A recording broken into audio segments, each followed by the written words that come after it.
Eu tive lá na sua casa, quando seu pai era vivo, em 2010. Na época eu morava em São Paulo, né? Mas eu tive o privilégio de poder entrevistá-lo. Aquele local onde ele sempre ficava ali, aquele Um quartinho, o quartinho, primeiro. né, onde tem muitos livros, material de música, né, instrumentos musicais. Aquele local ali era a primeira casa? Era onde ele gostava de ficar. Ali era a casa original. Aí Depois colocou a casa, expandiu para frente. Não, já tinha a casa da gente. Ah, já existia. Aquele local era prostíbulo. E era? Era. Olha que interessante. Então, quando... Isso praticamente no início do século, isso, 1920. Isso, 1900 aquelas casas são tão antigas... Então pode ter sido no meu início. pai chegou ali, provavelmente em 1967. Eu era bebê. Então, provavelmente, essas casas, assim, a gente tá só imaginando. Você sabe que o historiador gosta de imaginar. Não, eu vou ter que fazer a história dali. Eu acredito que em 1930, 1925, por aí. Já existia. Já existia esse local. Segundo informações, ela tá próximo, o legado dela está próximo do campo. Ah, que bom.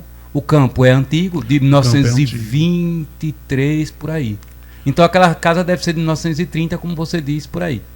O campo é antigo, no caso. É a homenagem a João Rodrigues Lima. Quem foi que fez ali? Ali foram inclusive, porque João Rodrigues Lima tinha sido músico.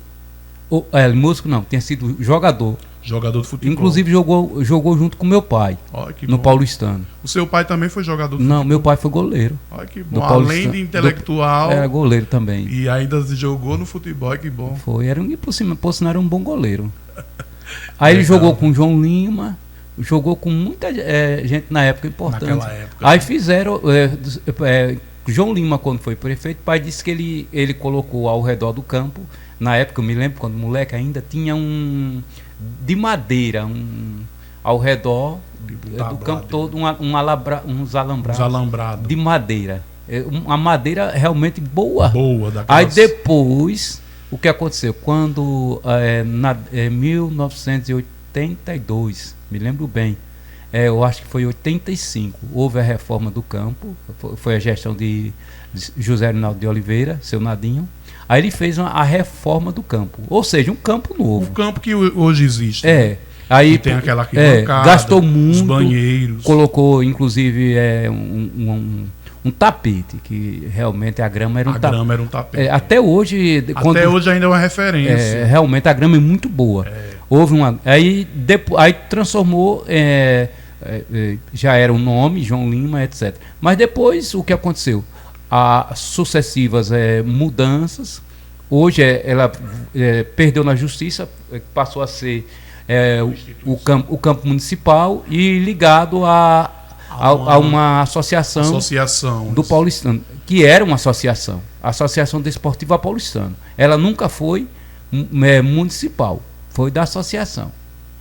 Mas essa associação hoje ela não é municipal, né? Não, ela é uma associação. Não, uma associação que eu digo no sentido livre, né? Ela não é aquela coisa ligada ao poder público. Que era inclusive, procuraram meu pai, foram até na época na justiça, e procuraram meu pai para ser entrevistado. Para falar sobre isso. Aí meu pai chegou e disse: o campo é do Paulistano, não é municipal. Ah, então seu pai já tinha dado esse relato, né? Não, meu pai, inclusive meu pai não foi ser testemunho, por quê? Meu pai sabia da história verdadeira. Conhece a história, inclusive no livro dele ele fala sobre o Paulistano. Olha que bom. Então o campo era do Paulistano, sim, e não sim. É igual, por exemplo, o estádio do Allianz Parque em São Paulo, que é do Palmeiras, o Morumbi, que é do São Paulo. E tem o Pacaembu, então, que é do estado. Exatamente, o Parque São Jorge, que é do Corinthians. Sim, né? sim. Aí aqui em Frei Paulo também tem esse detalhe. O campo da Rua Itabaiana, é bom esclarecer isso para a população. Informação quente aqui, viu, gente? Porque geralmente a gente ouve falar, mas não com aquele fundamento histórico, né, historiográfico. O campo João Rodrigues Lima pertence ao Paulistano, pertencia, pelo menos antigamente, ao Paulistano. Pena que... Não ao município. Houve até uma batalha judicial, inclusive, aí que era para seu campo se tornar municipal. Seria bom, porque haveria manutenção. Mas aí pela justiça, como tinha a prova cabal Que era do Paulistano. Que era do Paulistano, que era de uma associação. Inclusive, o símbolo era ADP. Era isso mesmo. Me lembro bem. Quando moleque. Eu, quando criança, me recordo que ainda existia esse símbolo no muro, né? Parece-me que era 3 cores. Era amarelo, o preto. E parece, o vermelho, né? Parece o era branco, não me lembro direito. Uma coisa assim, Eu sei que era ADP. E teve grandes jogadores. Sim. Além de meu pai, teve grandes jogadores que inclusive se tornaram profissionais. Muitos. Wagner, por sinal, que foi primo de Luizão, por sinal foi um dos melhores jogadores, chegou a atuar no Vitória da Bahia. E teve Luizão, que foi Onça Preta, depois teve inclusive Joval, teve inclusive que fez parte do Paulistano, foi profissional, o Eldo Madalena, o famoso Jabá. Que legal. Então, teve, por sinal, aí seria mais um tema para se lançar um livro. É verdade.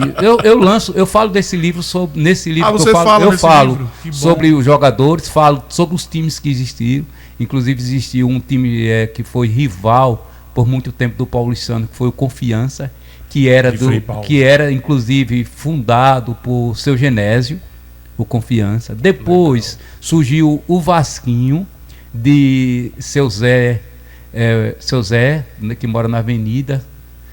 Depois veio o Vasquinho de Zé Popó, o famoso Zé Popó. Lembro. Aí é interessante perceber isso. Teve o Flamenguinho também, que foi de Merica. E é interessante perceber. Depois teve o Guarani, que foi de Xixita. Essa é um pouco da história. Agora, e teve também um time, né, que Zé Reinaldo criou, que foi um grande time na época, quando acabou o Paulistano. Aí surgiu o Corinthians. Esse Corinthians foi profissional. Aí depois Zé Reinaldo, quando retorna como prefeito, ele cria também um time também, que foi profissional. Inclusive, o Zé Reinaldo, você fala o pai ou o filho? O filho. Inclusive, formou um time e foi campeão sergipano. Sergipano, é o Frei Paulistano. Frei Paulistano. Isso. Agora, o que acontece hoje é essa crise no futebol nacional e inclusive Frei Paulistano, que tinha um cenário de grandes jogadores. E hoje a gente não consegue ter mais jogadores. Eu creio que há uma necessidade muito grande de se investir na escolinha. É verdade. Porque hoje os jovens, a gente não tem um atrativo mais. Investir mais, esse é uma das questões que coloco. Investir mais na base. E se não investir na base, não vai à frente o futebol de Frei Paulo. E também uma coisa importante, que como você é sociólogo, eu também sou um pouco crítico, né? A sociologia em si, ela já serve como uma crítica para melhorar a sociedade, né? Também tirar um pouco dos malandras que estão nas lideranças dessas equipes, né? É verdade. Porque existem pessoas, às vezes, até que proíbe que eu digo no sentido de boicotar jogadores bons, porque tem que colocar alguém que ele ganhou alguma vantagem financeira, que um pai enviou um dinheiro, uma coisa ou outra. Que fosse um futebol sadio como era antigamente. Então, limpo, eu né? estava conversando ontem na escola, até com um colega, que é o professor Anderson, e Batista e outros. Eu disse, e professor Hudson, o grande problema do futebol brasileiro foi quando surgiu a Lei Pelé. A Lei Pelé foi boa? Foi. Na época de FHC. No entanto, o que aconteceu?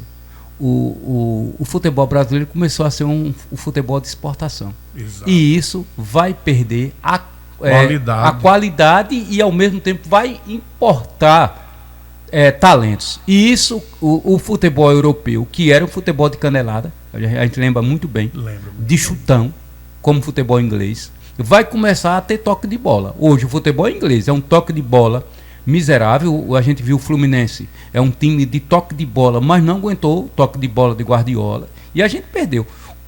Eu vou até dizer uma profecia.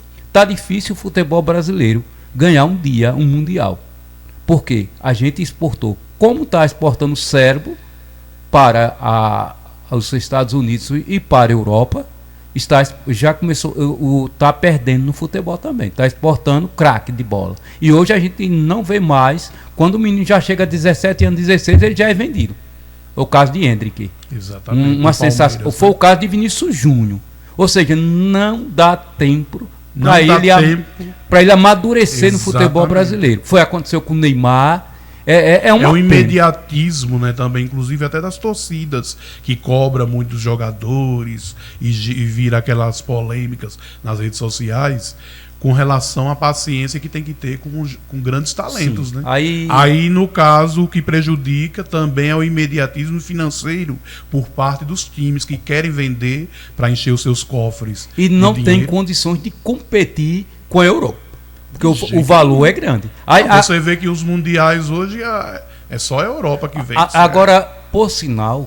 Ou as equipes árabes. Né? Está ocorrendo no Brasil um problema sério, que futuramente eu não sei.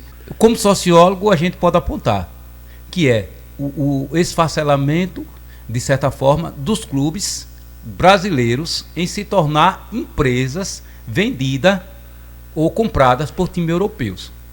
Hoje as SAFs, hoje a gente já sabe que o Botafogo não é mais brasileiro, o Vasco não é mais brasileiro, o Bahia não é mais brasileiro.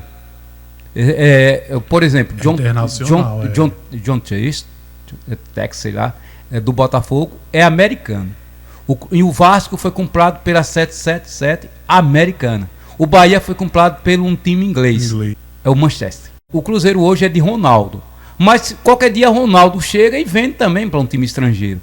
Hoje, os únicos times que têm condições e estão resistindo tradicionalmente é o Fluminense, é o Flamengo, é o Palmeiras.